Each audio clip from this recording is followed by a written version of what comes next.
apapun musim yang berlalu dalam kehidupan, satu hal yang harus kita percaya, bahwa kasih Tuhan tidak pernah berhenti dalam hidup kita.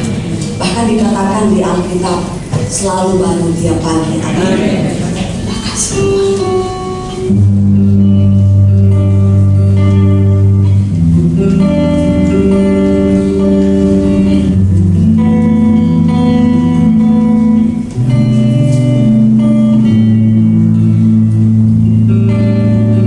Kami membawa hati dan jiwa kami beribadah kepada Engkau Tuhan, lewat setiap hari.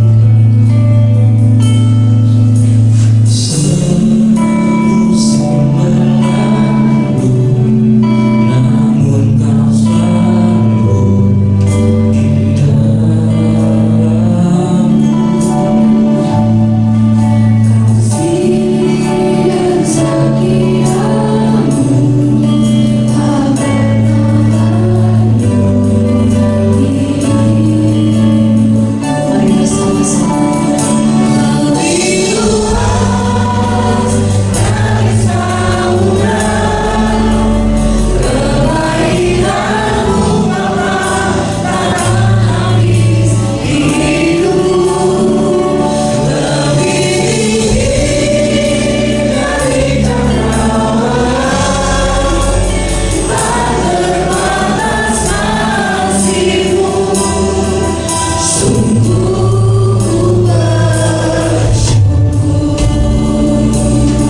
Tuhan, kalau beberapa hari lagi Tuhan dunia merayakan Hari Valentine, Tuhan kami tahu Tuhan bahwa kasih atau cinta yang dunia ajarkan itu nggak ada apa-apanya dibandingkan dengan kasih yang Tuhan sendiri telah berikan buat kami.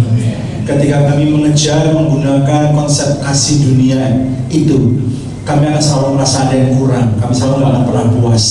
Karena cuma kasih Tuhan yang mampu memuaskan kami. Kasih Tuhan yang mau memenuhi setiap relung-relung hati kami. Kasih Tuhan yang sudah terbukti selalu dan selalu siap untuk mengasihi kami. Walau apapun yang sudah kami lakukan di masa lalu, Engkau tidak pernah ingat-ingat lagi Tuhan. Dan Engkau selalu melihat pertobatan kami. Dan Engkau ketika Engkau melihat pertobatan kami, Engkau akan membenarkan kami kembali Tuhan.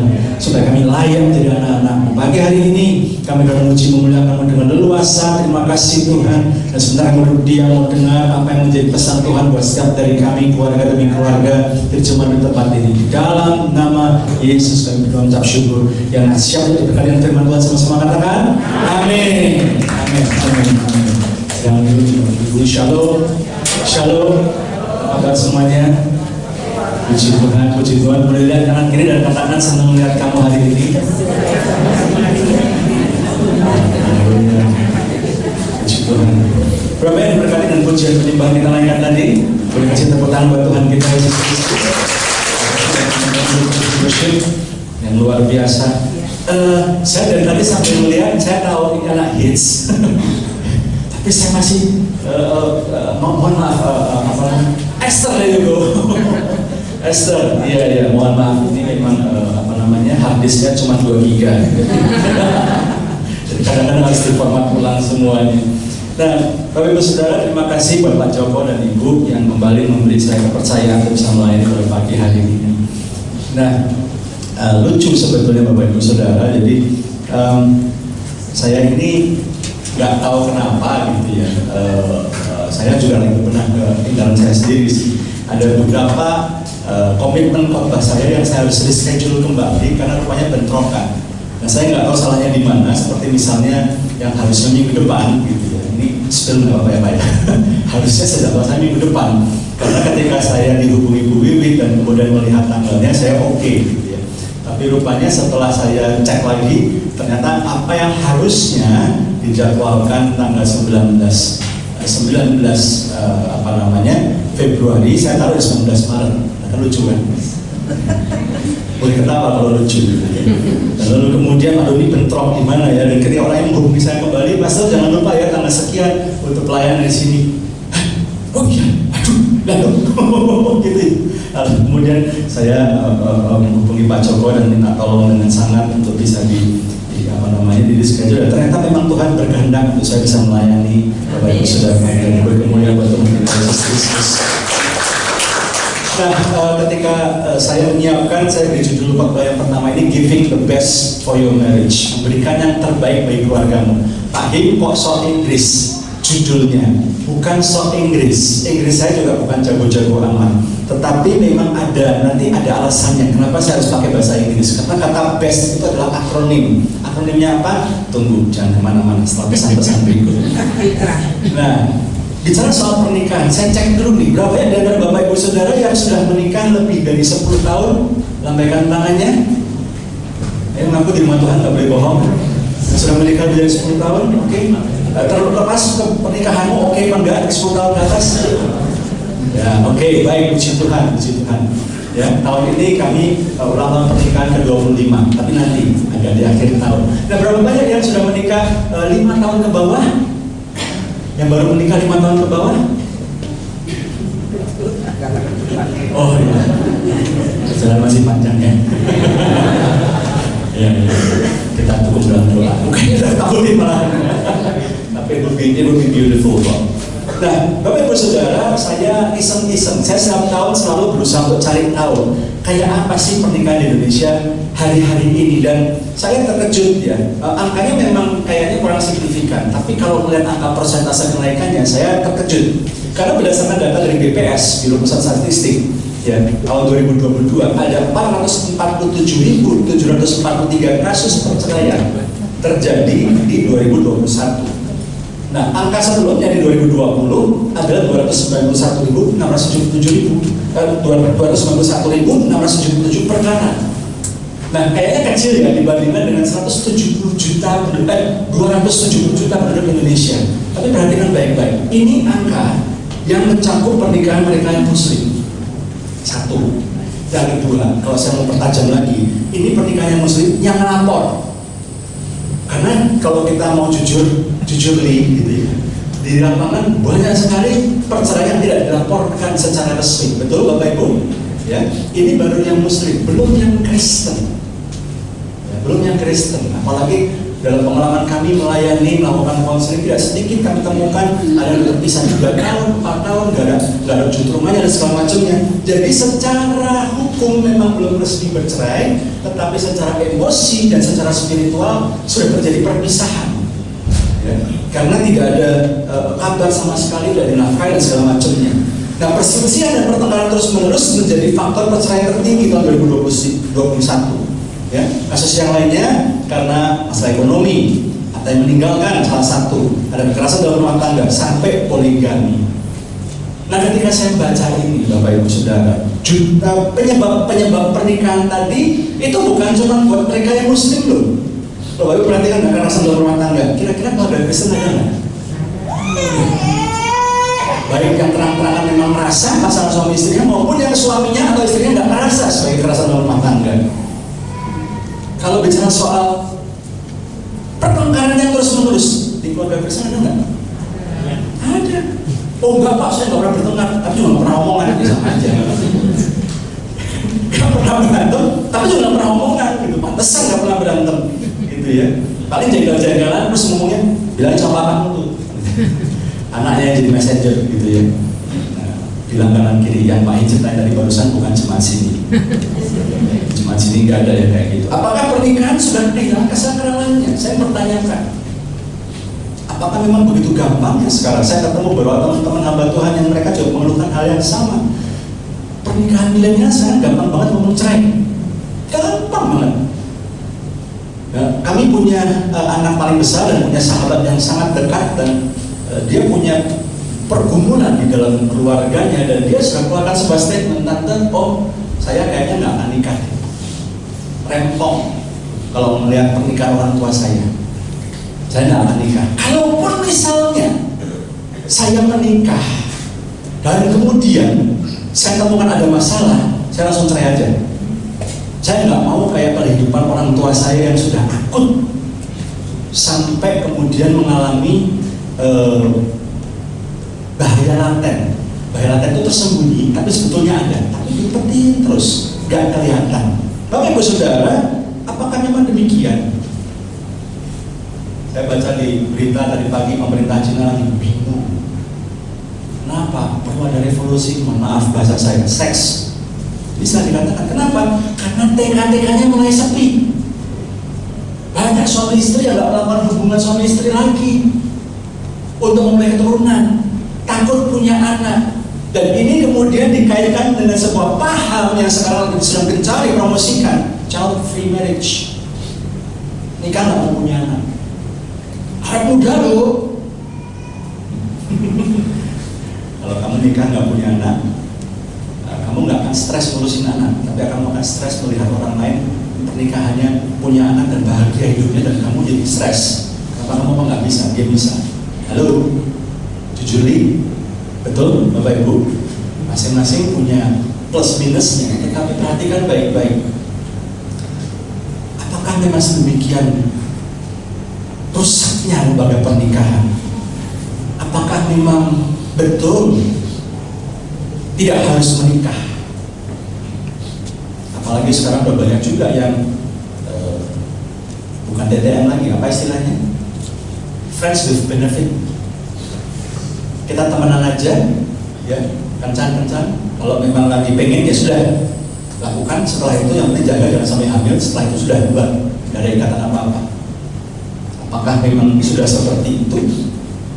Apakah memang cerai menjadi sesuatu yang oke? Apalagi ada tokoh Kristen yang melakukannya dan sepertinya hidupnya lebih bahagia sekarang? Apakah memang demikian? Bapak Ibu Saudara, sebagai hambanya saya ingin mengatakan begini. Jangan pernah lupa, pernikahan itu adalah, institusi pernikahan adalah ciptaan Allah. Yang setuju katakan amin.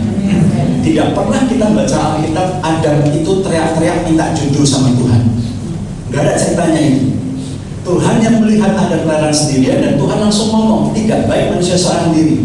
Adam nggak minta, Adam nggak nuntut.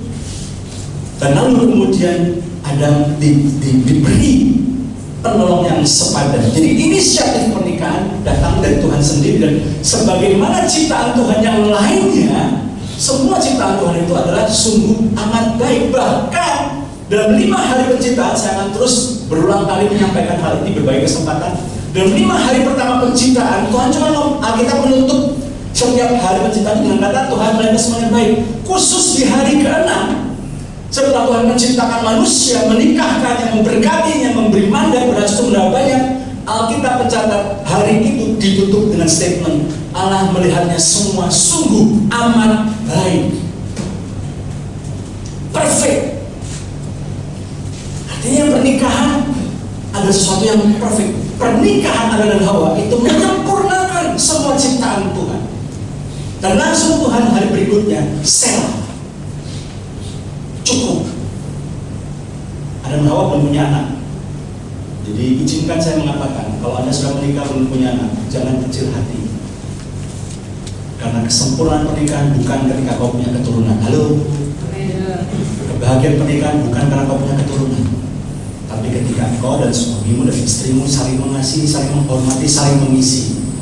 Kalau Tuhan percayakan anak, itu adalah hadiah, anugerah. Halo. Bukan berarti kalau nggak punya anak jadi nggak bahagia. No. Sekitarnya buat kau nggak bahagia. Kapan? Itu dan nikah udah punya anak. Kamu kapan? Itu bahkan belum mau berkata udah hamil duluan. Kamu kapan? Nah kan cuman nggak karena kan gini, ketika ada lahir kita nggak bisa balik ngomong kan. Kamu kapan? Enggak gitu kan. Ada meninggal dan nggak boleh ngomong gitu ya. Nah, kita stres oleh karena ketika kumpul keluarga nanyain terus. Ketika ketemu sama mai tua,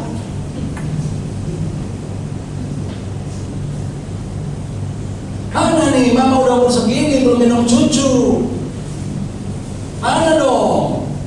Stresnya itu. Halo.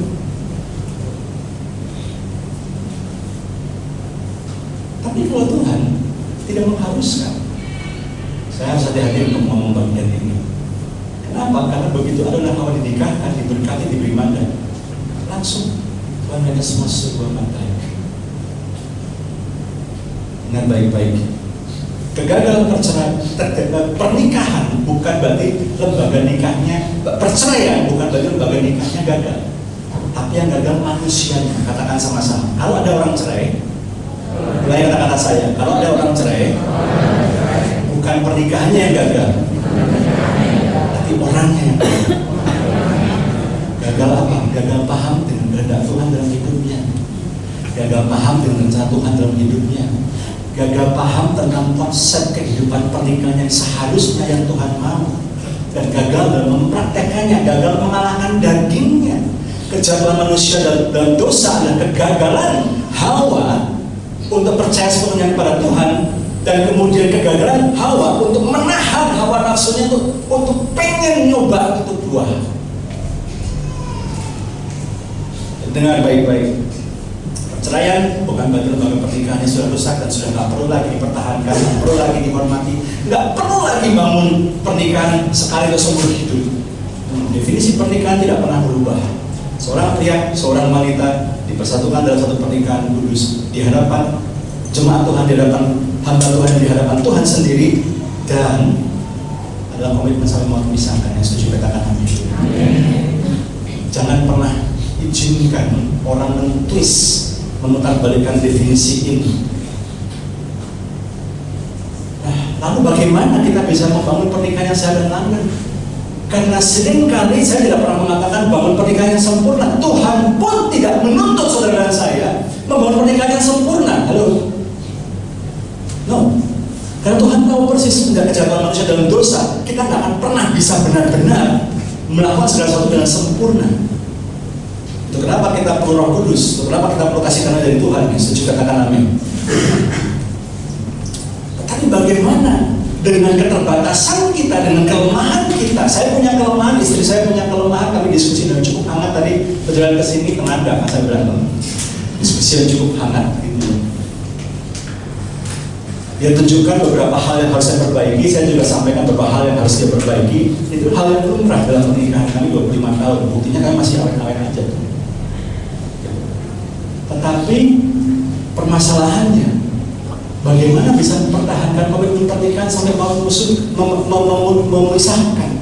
Kita buka Yohanes pasal 2 ayat 10. Yohanes pasal 2 ayat 10 berkata begini, setiap orang menghidangkan anggur yang baik dahulu, dan sudah orang puas minum barulah yang kurang baik. Akan tetapi engkau menyimpan anggur yang baik sampai sekarang. Perhatikan ada 3 kata yang saya soroti di sini. Yang pertama anggur yang baik, kemudian yang kurang baik, dan kemudian anggur yang baik sampai sekarang. 3 statement ini merupakan atau mencerminkan, merepresentasikan 3 kondisi dalam pernikahan.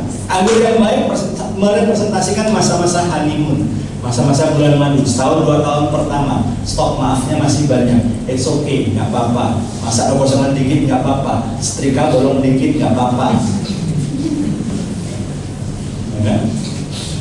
Masak sayur bening bener-bener bening nggak apa-apa. Sementara sayur asam bener-bener asam nggak apa-apa. Lupa ngelondriin baju nggak apa-apa. Beliin hadiah salah size nggak apa-apa. Ini kok aku belum tahu, terima kasih sih kamu ngasih sih, tapi ini size-nya S. Aku kan tahu apa ini maksudnya apa ini? Malah ribut gitu ya. Ini maksudnya mau ngasih siapa nih? Keliru ya, mau ngasih yang lain dari aku ya. Gitu ya. Gara-gara habis nonton film Kamera Perkawinan. Yang nggak tahu berarti nonton, haleluya. Dan yang kedua adalah anggur yang kurang baik. Anggur yang kurang baik apa sih? Yang masa-masa menghadapi realitas. Ternyata suamiku yang kupikir Satria Baja Hitam, ternyata bukan. Ternyata istriku yang kupikir adalah Princess Aurora, ternyata Isabel.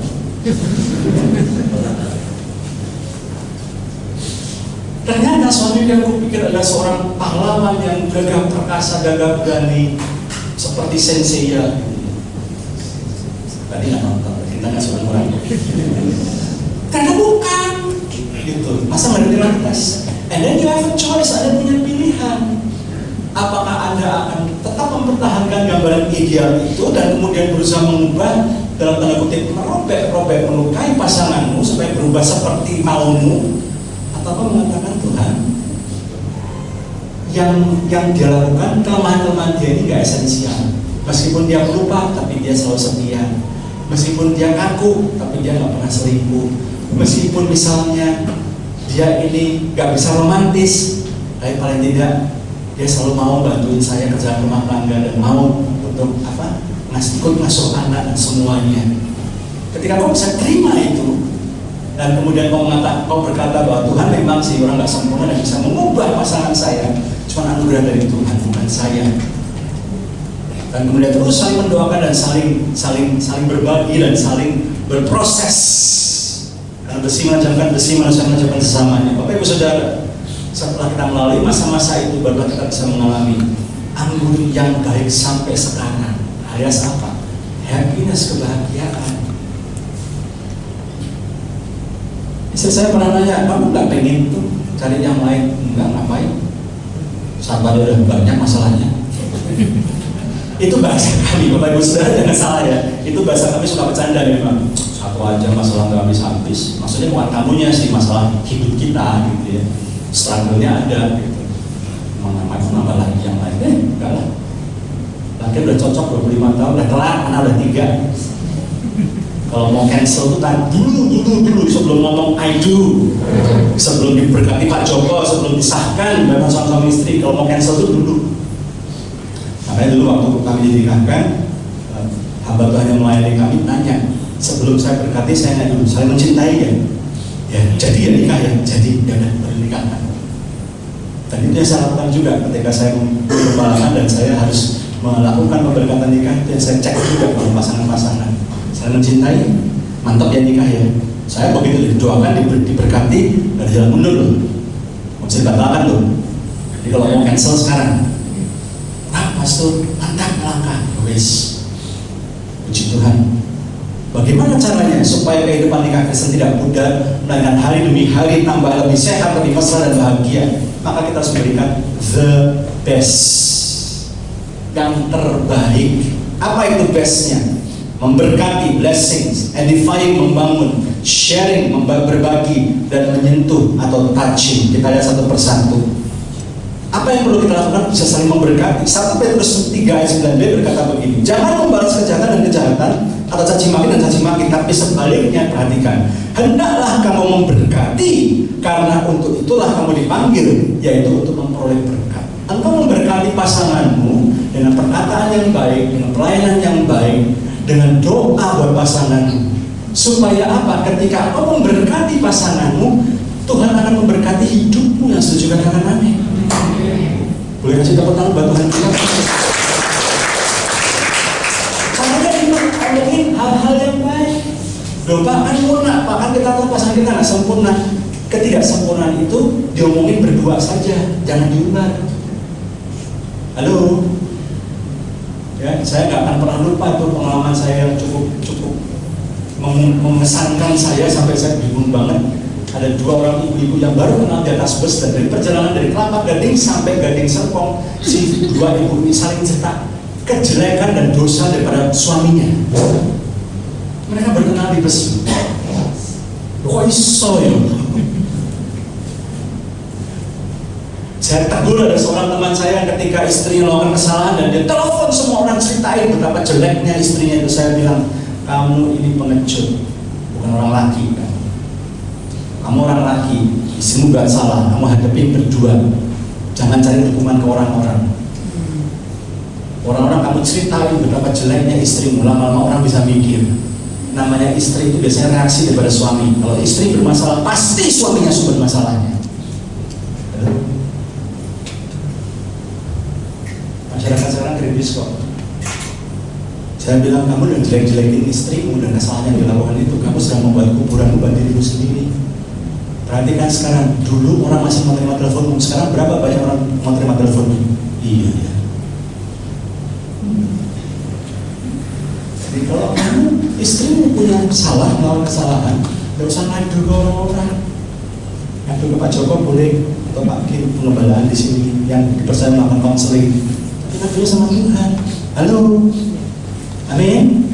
Jangan ke tetangga, jangan di komsel. Ya komsel, aduh pasti Pak. Gak tahu hari ini kejelekan suami yang mana lagi mau diceritain.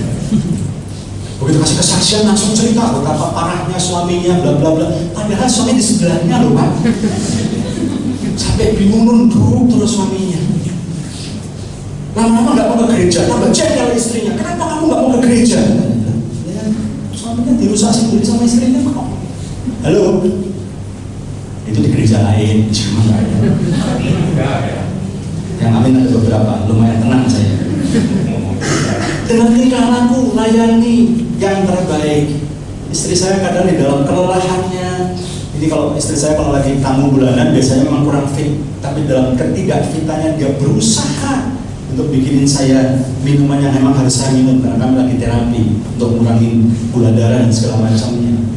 Dalam segala kelemahannya dia berusaha melakukan yang terbaik. Maka kadang-kadang yang sore yang gak bisa bikin, gak apa-apa kamu Mas, makasih ya.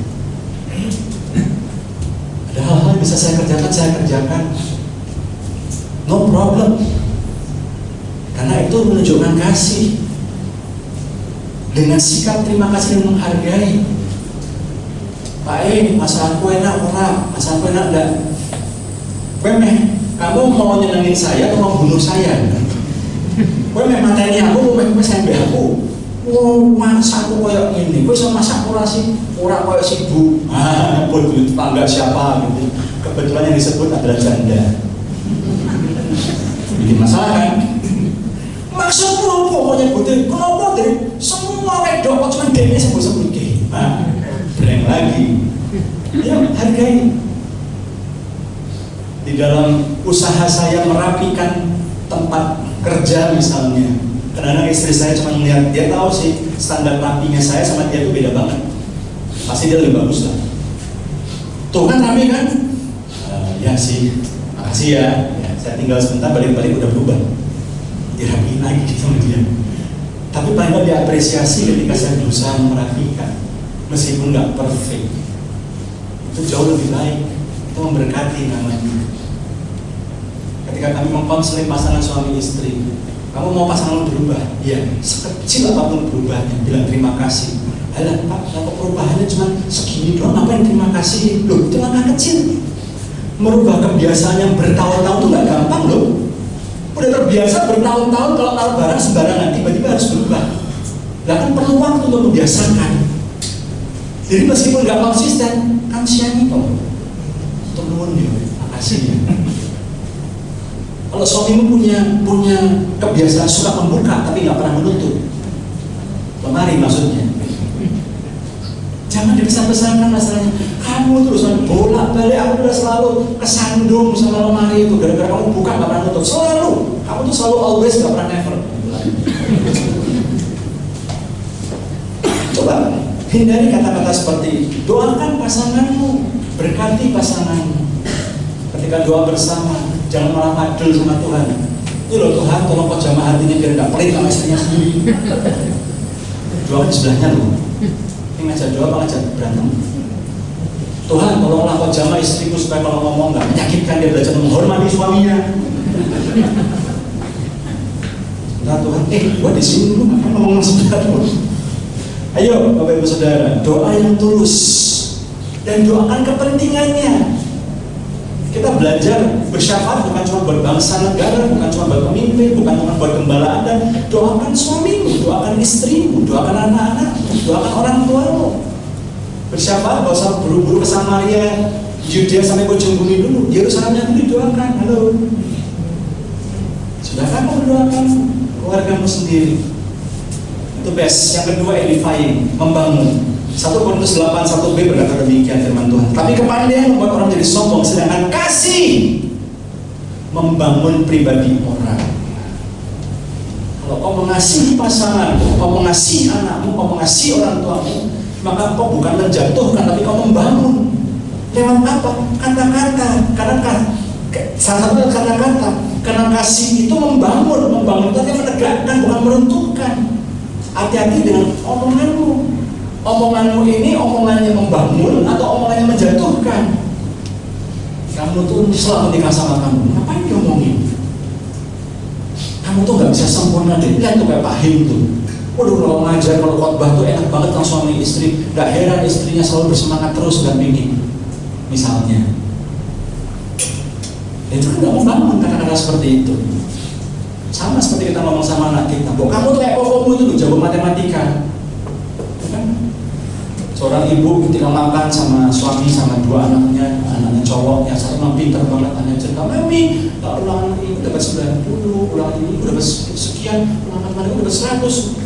Sementara kakaknya langsung minder, dia juga pegang kertas ulangan, nilainya 65. Lalu kemudian ditanya sama maminya, lah kamu nilaimu berapa nak? 65 mami. Maminya sedih. Akhirnya kemudian dia ini, ketika dia ini anak sulungnya ini belajar, anak sulungnya sebenarnya waktu tetap belajar dengan sungguh-sungguh. Dia pegang kepalanya pusing, dia latihan lagi, dia coret-coret, dia ini, dia lihat lagi catatannya, dia belajar dengan sungguh-sungguh. Karena tahu apa kemudian kata si maminya, makasih buat usahanya. Langsung anaknya dikasih daging, 2 potong daging. Yuk kita belajar untuk mengapresiasi proses. Ketika pasangan kita berusaha untuk berubah, apresiasi usahanya, semangati dia. Karena ketika kita menyemangati proses dia sedang berubah, kita sedang berkata kepada pasangan kita, ini udah benar, yang gini aku mau, terusin ya. Caranya gimana? Usahakan suasana damai sejahtera sedapat mungkin.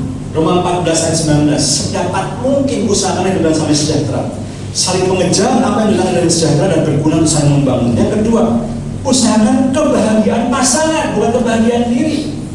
Di Di dalam kehidupan pacaran dan pernikahan hari-hari ini banyak orang bersikap manipulatif kepada pasangannya. Dia manipulasi pasangan sedemikian rupa, ujung-ujungnya supaya membahagiakan dia. Dia layani, dia kasih ini, dia kasih, ujung-ujungnya setelah dia layani, dia beri semuanya, balikin dong. Timbal baliknya apa buat aku? Kamu juga dong, traktir aku dong. Kamu ini dong, kamu ini dong. Nah, ini manipulasi, bukan kasih. Karena kalau kasih, nggak pernah hitung-hitungan. Halo, usahakan kebahagiaan pasangan dan berilah nasihat, karena 1 Tesalonika 5:11 berkata, nasihatilah seorang yang akan yang lain dan saling membangunlah kamu seperti memang kamu lakukan. Yuk, saling memberi semangat dalam satu pernikahan. Ya, bukan apakah kemudian kita menyangkal pasangan kita punya kelemahan? Enggak. Kita akui pasangan kita memang enggak sempurna. Tapi kalau kita mau membuat dia berubah, fokus pada kelebihannya. Hari-hari ini banyak tokoh-tokoh parenting mengatakan, Bapak Ibu jangan lagi fokus pada kelemahan anakmu. Wah, matematikanya kurang, lesi matematika. Apa misalnya? Kimianya, fisikanya lemah, lesi fisika kimia. Maunya semua jago. Saya bilang, kalau kau mengharapkan anakmu jago di semua bidang pelajaran, itu seperti kau mengharapkan namanya monyet, gak cuma bisa manjat pohon, dia juga bisa nyelam, dia bisa nyari mutiara, dia bisa melakukan hal-hal yang ikan lakukan, dan itu gak make sense. Daripada kau fokus pada kelemahannya, kau berusaha memperbaiki kelemahannya, fokus pada hal-hal yang dia baik, yang positif tentunya. Yang setuju katakan amin. Sama, sebagai pasangan juga demikian.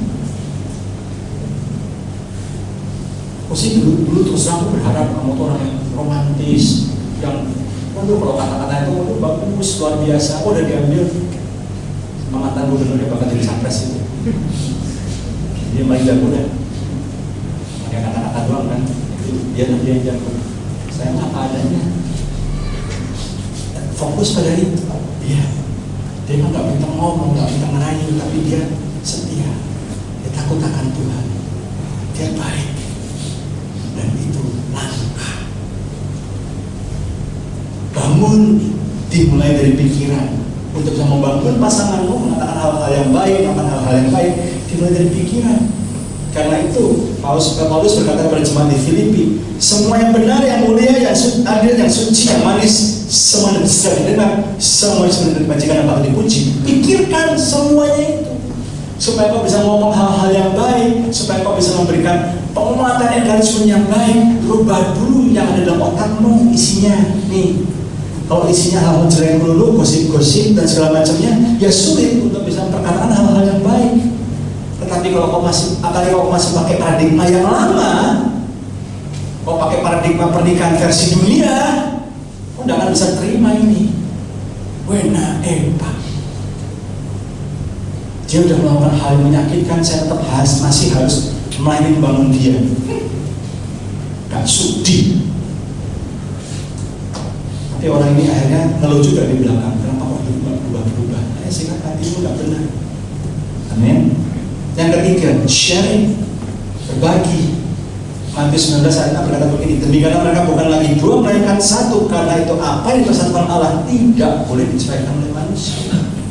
Ketika pasangan suami istri menikah, menyatu, dua menjadi satu, tidak boleh ada satupun yang membatasi atau menghalangi mereka, kesatuan mereka. Not even yang namanya perjanjian pranikah. Saya dan beberapa hamba Tuhan sangat menentang perjanjian pranikah pisah harta ini, karena itu bertentangan dengan prinsip dua menjadi satu. Orang nggak mau ini, apapun alasannya. Dengar baik-baik, ketika kau sudah menikah, engkau berbagi semua aktivitasmu, waktumu juga kau berbagi dengan pasanganmu, aktivitas, kepentingan, perhatian, kehidupan rohani, visi pun kau berbagi dengan pasanganmu. Dan berbagi membuat Anda harus memberikan dirimu sendiri untuk mendengarkan pasanganmu. Mau Mau berbagi itu harus dimulai dengan mau mengerti kebutuhannya. Gimana mau mengerti kebutuhannya? Kalau nggak pernah dengerin apa yang dia sampaikan, baru ngomong dikit langsung dipotong. Aku udah tahu maksudmu mau kemana. Gue udah pengalaman, gue udah pinter, kayak gini-gini.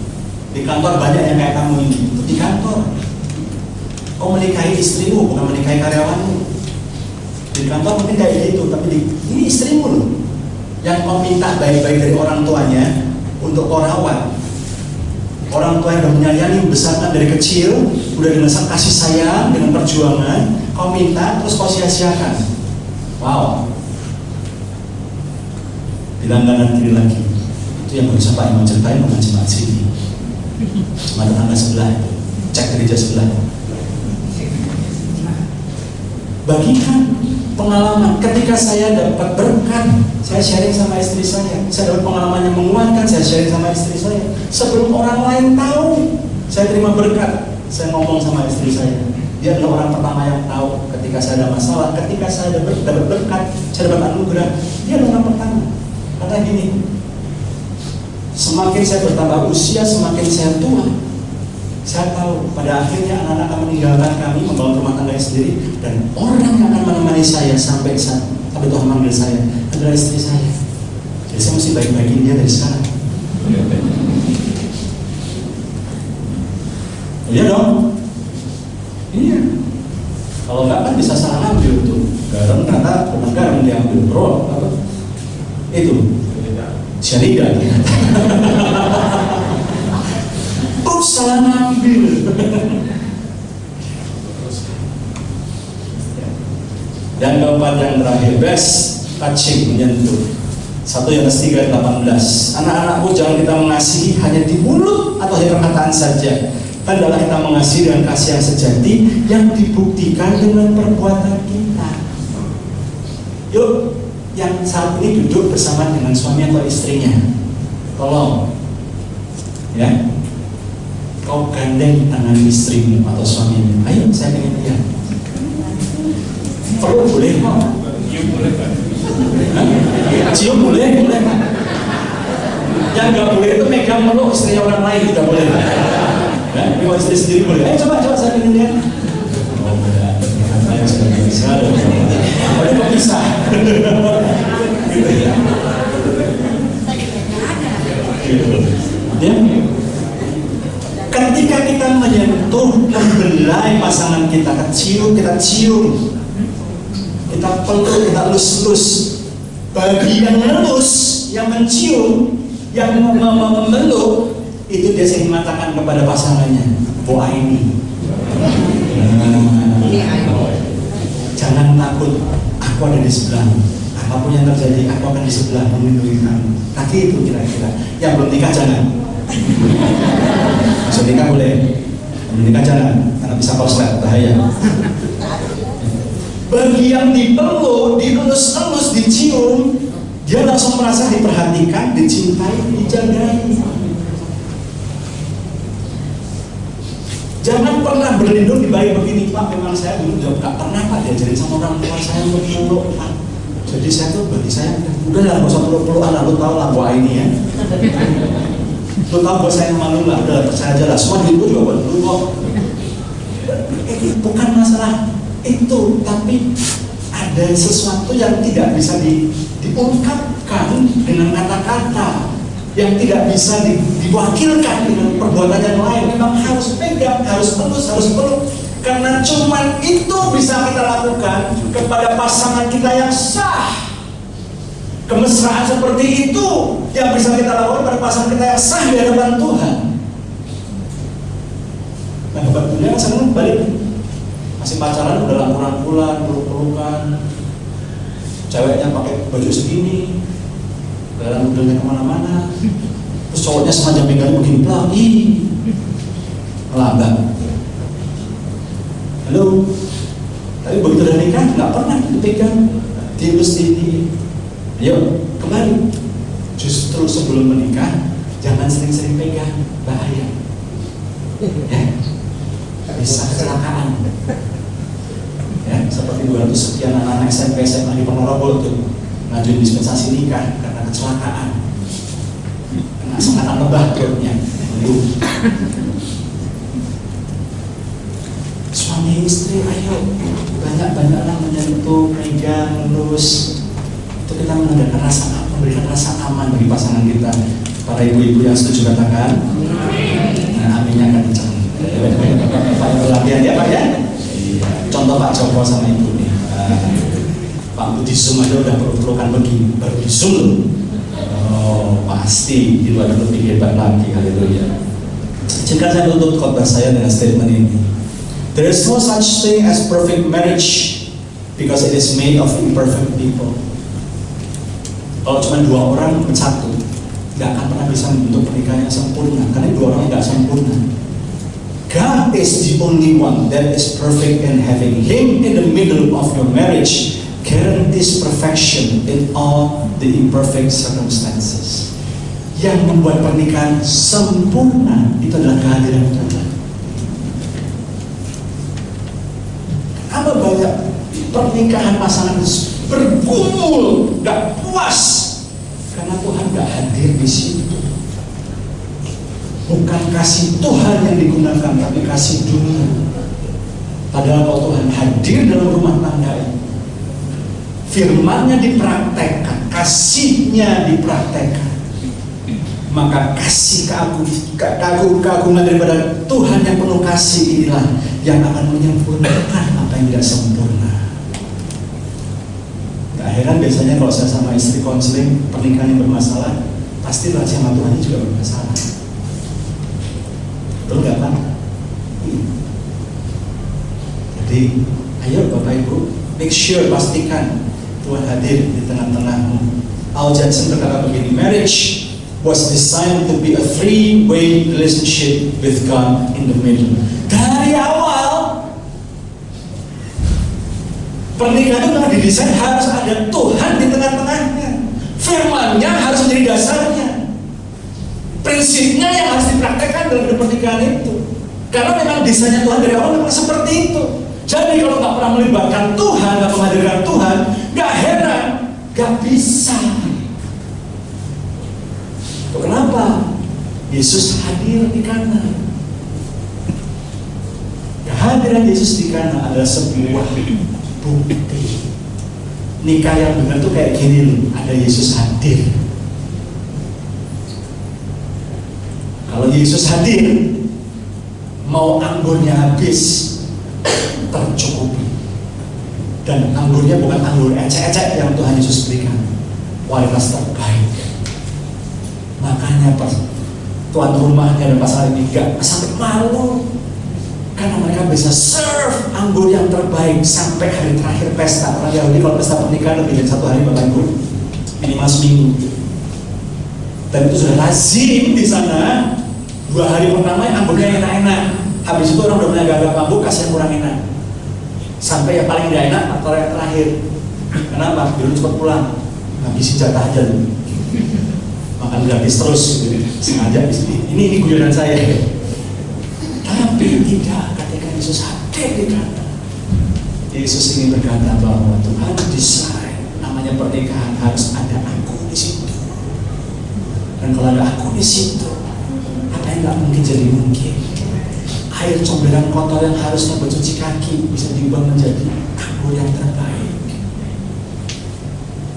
Kehadiran Yesus juga sekaligus deklarasi pada si iblis. Ingat ketika manusia jatuh dalam dosa, Allah Bapa berkata kepada si ular, turunan perempuan yang akan meremukkan kepala. Dan ketika Yesus hadir di Kana, Yesus seolah deklarasi, hey devil, sayalah keturunan wanita itu yang akan meremukkan kepala. Ide yang Tuhan Yesus lakukan ketika dia kalahkan kedagingannya dan tebus dosa saudara dan saya yang mati di kayu salib 2000 tahun yang lalu. Tepuk tangan buat Tuhan kita Yesus Kristus. Saya nggak tahu apa persoalan di dalam Bapak Ibu saya. Saya berdoa dalam nama Tuhan Yesus. Yuk, bukan hal yang mudah memang.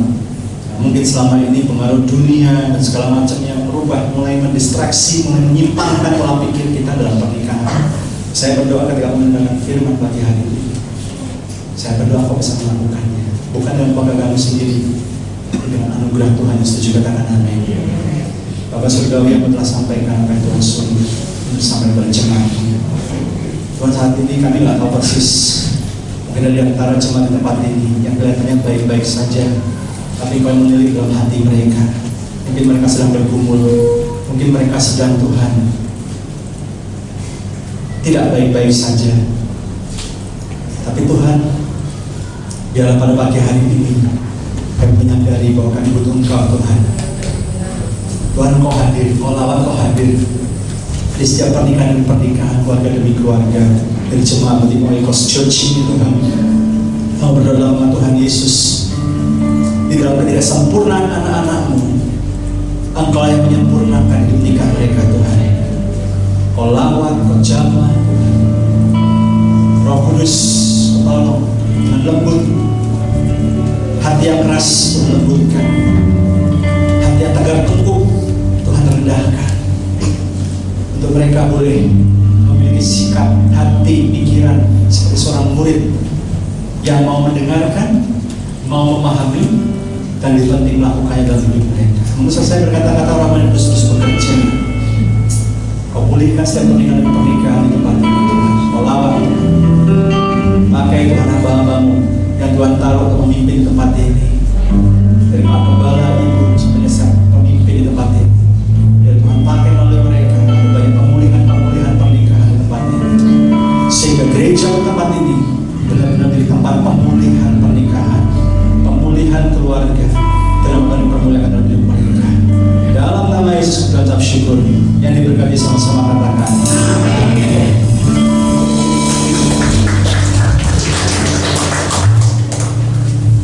Saya percaya setiap kita diberkati, amin. Terima kasih Pastor Himawan untuk khotbah yang disampaikan.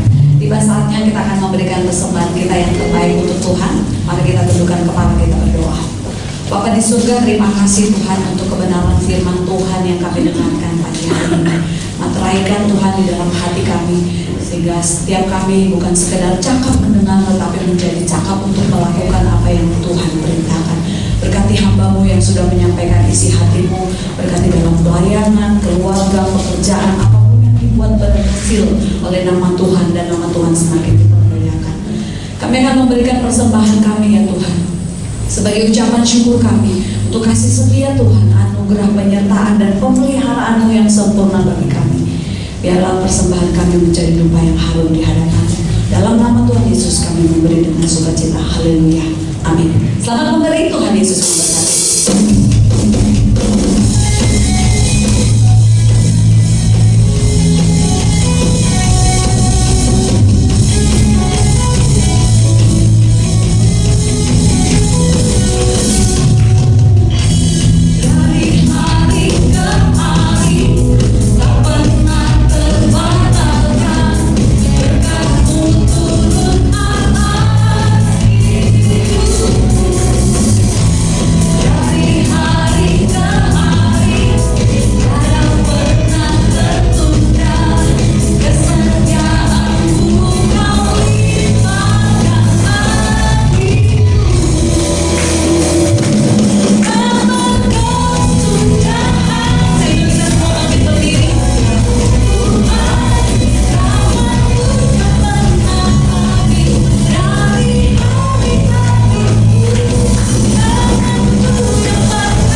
Ya, salam Bapak Ibu sekalian yang dikasihi oleh Tuhan.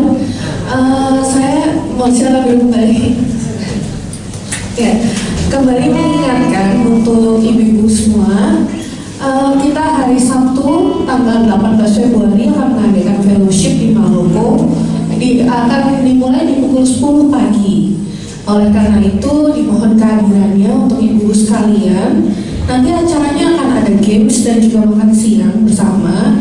Kemudian untuk dress code memakai pakaian casual ya, pakaian casual, atasannya boleh warna pink, tapi kalau nggak punya bebas silakan, boleh pakai warna yang lain. Untuk absensi kehadirannya sudah saya bagikan di WA group kita, WOC. Mohon nanti untuk ibu-ibu sekalian untuk mengisi yang bisa ikut hadir partisipasi di tanggal 18 Februari minggu depan di hari Sabtu. Itu nanti akan kita gunakan untuk keperluan mendata penyediaan untuk pengasihan dan juga untuk transportasi. Gitu. Terima kasih, Tuhan Yesus memberkati.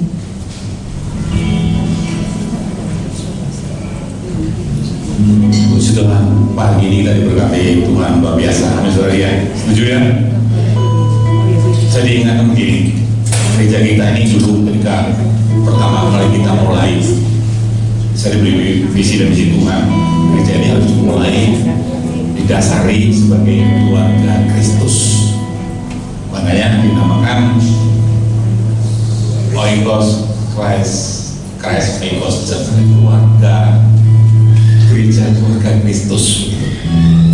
Nah, saya juga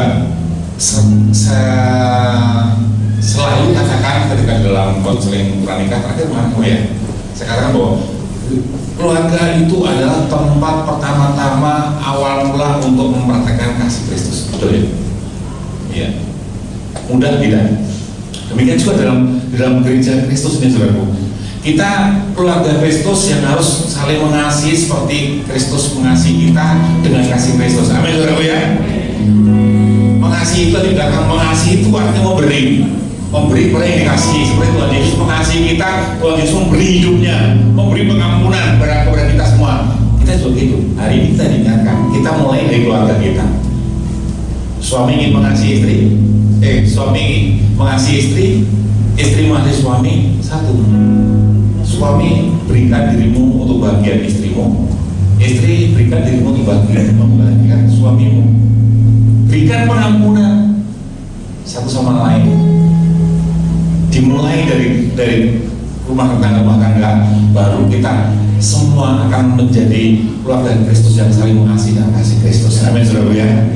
Gampang tidak, tetapi kalau mau pasti bisa. Paham? Ada Roh Kudus yang akan memberikan kekuatan kemampuan kepada kita, sehingga kita bisa melepaskan pengampunan, bisa mengasihi, bisa memberi kebahagiaan kepada pasangan kita. Mari kita bagi. Terima kasih sekali lagi Pak Ibu. Kita berkata, Tuhan Yesus, terima kasih untuk pagi hari ini Tuhan. Kau ingatkan kembali kepada setiap kami Tuhan, bahwa Engkau telah menebus kami dengan darah-Mu oleh karena kasih-Mu kepada kami. Engkau memberikan semua yang Kau miliki bagi kami Tuhan. Dan pagi hari ini Kau ingatkan kami bahwa kami orang-orang yang telah Kau persatukan di dalam Kristus, maka kasih Kristus hidup dalam setiap kami. Kami akan dimampukan mengasihi pasangan kami dengan kasih-Mu sendiri Tuhan Yesus. Ampun kalau selama ini hal itu tersendat, bahkan mungkin ada yang gagal. Tapi pagi hari ini kami diingatkan kembali, dan kami akan kembali belajar melakukan itu, dan kami percaya oleh Roh-Mu yang terkotakkan dalam hati setiap kami akan memampukan setiap kami Tuhan, sehingga gereja ini menjadi gereja keluarga Kristus, keluarga di dalam Kristus yang bersaksi. Kami mau bersaksi bahwa kami ada keluarga Kristus, kami keluarga yang saling mengasihi, keluarga yang diberkati secara rohani dan jasmani, sehingga kehidupan kami dimanapun kami bisa menjadi saksi bagi kemuliaan Tuhan Yesus. Terima kasih Tuhan, terima kasih untuk hamba-Mu Pak Him yang telah Kau kirimkan kemari Tuhan. Berkati lebih lagi, singkapkan lebih lagi, supaya kemanapun Kau utus hamba-Mu ini di sana banyak jiwa-jiwa yang dipulihkan, terutama dalam kehidupan rumah tangganya Tuhan. Terima kasih Bapak, nama-Mu dipermuliakan. Terima kasih Tuhan, ibadah sudah selesai. Kiranya pulanglah bawa berkat anugerah dari Allah Bapa, cinta kasih daripada Tuhan Yesus harus meluap dalam hatimu, sehingga kita semua disanggup untuk mengasihi Allah dengan kasih Kristus dan mengasihi sesama, termasuk pasanganmu yang paling utama dengan kasih Kristus itu. Dan Roh Kudus yang memberikan kekuatan, kemampuan, memberikan kepekaan untuk kita terus hidup dalam track-nya Tuhan, sehingga semua hidup kita ada hidup yang menyenangkan hati Bapa. Dan berkat ini tercurah atas kita semua, menyertai kita dari sekarang sampai selama-lamanya. Di dalam nama Tuhan Yesus, haleluya, sama-sama katakan amin. Tuhan Yesus berkati.